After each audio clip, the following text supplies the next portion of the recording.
time for the March 2026 challenge. This month is going to be pull-ups. Before I get started, though, I need to recognize that our last challenge was in December when we did the cardio party challenge.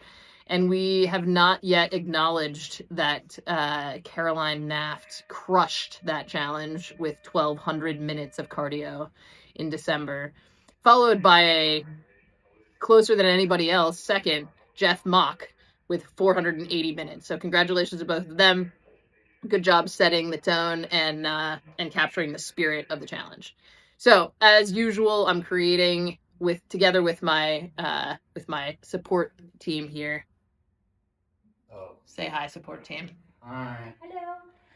The March challenge video so you know what to do. So the challenge for this month is to get to the point where you can beat maybe your personal best or your recent personal best total number of pull-ups. So if you're a person who is able to do pull-ups and has historically been able to jump up on a pull-up bar and rip off a few, the goal here is to increase that few to several.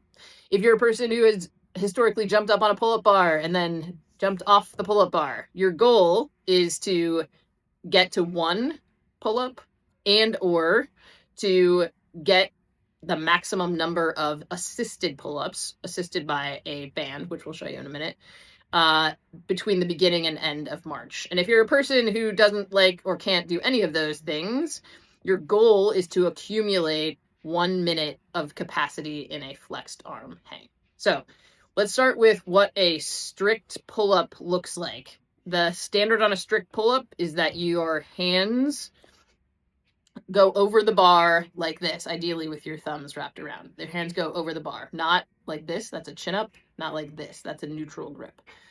Those are fine and those are really good accessory exercises, but that's not the standard.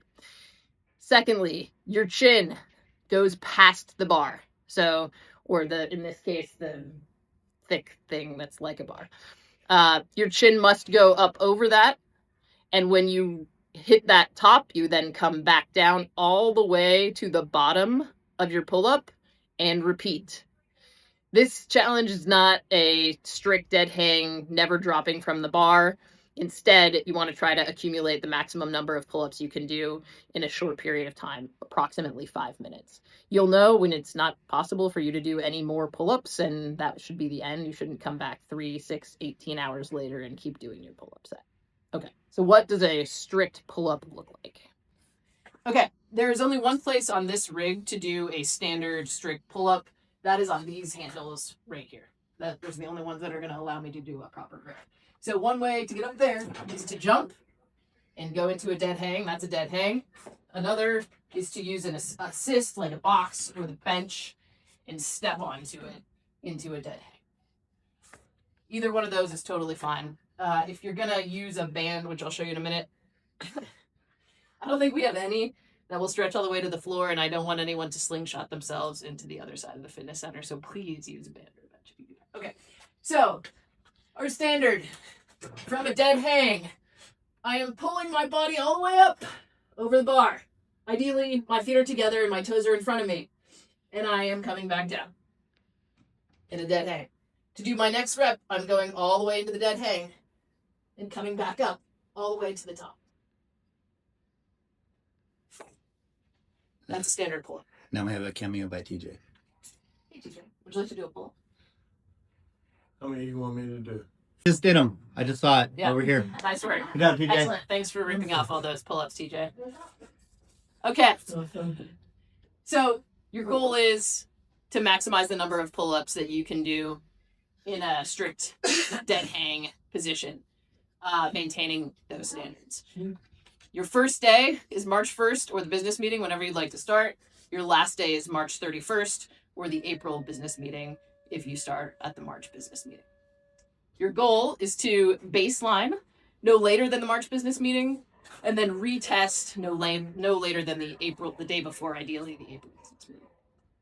Okay, so what to do if that's not really accessible to you? And great. So banded pull-up is just simply adding a little bit of support to get you out of the bottom of the pull-up. Typically, most people strain the most right here, because I'm not fully worked up the strength in their lats, this muscle right down here. So how do you overcome that so that you can get better and better? You use a resistance band, which helps get you the most support at the very bottom of that pull-up, and still helps you train your pull-up muscles and engage the lats to get up to the top. So you may need one band, you may need two bands, you may need a few bands or different strengths or thicknesses of bands. But as you can see here, Morgan has put one foot in this red band and he's used that to do a simulated dead hang pull-up. Pull-ups are tricky business, so you want to do this in a way that keeps the best possible form. If your form starts to break down or you get fatigued, that's the time to stop. There's no special award this month for maximum dead hang pull-ups without leaving the bar. We'll do that in another one. All right. So, what do you do if that is itself a tricky proposition? Well, as an alternative, I could put my foot in this band and I could just practice holding my head over the top of the bar, essentially holding up here, just like this, for as long as possible. You might remember that from the presidential fitness test, the flexed arm hang.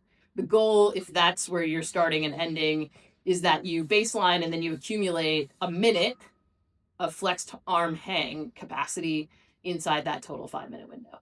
In other words, you might jump up there and be able to hang for 30 seconds, and then within the next 5 minutes, you can make up the rest of that minute. All right. Any questions that people... A double band. Yeah, sure. We can demonstrate the use of a double band.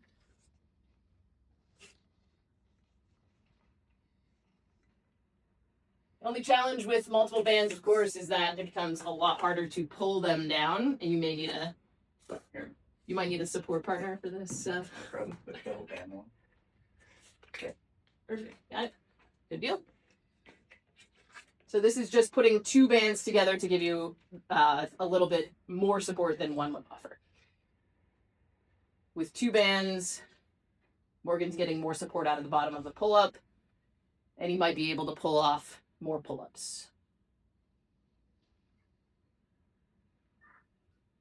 If you really want to get sophisticated, you could think about doing something like a drop set where you use one band until you're fatigued, take a rest, and then do two bands until you're fatigued, take a rest, and then do three bands until you're fatigued.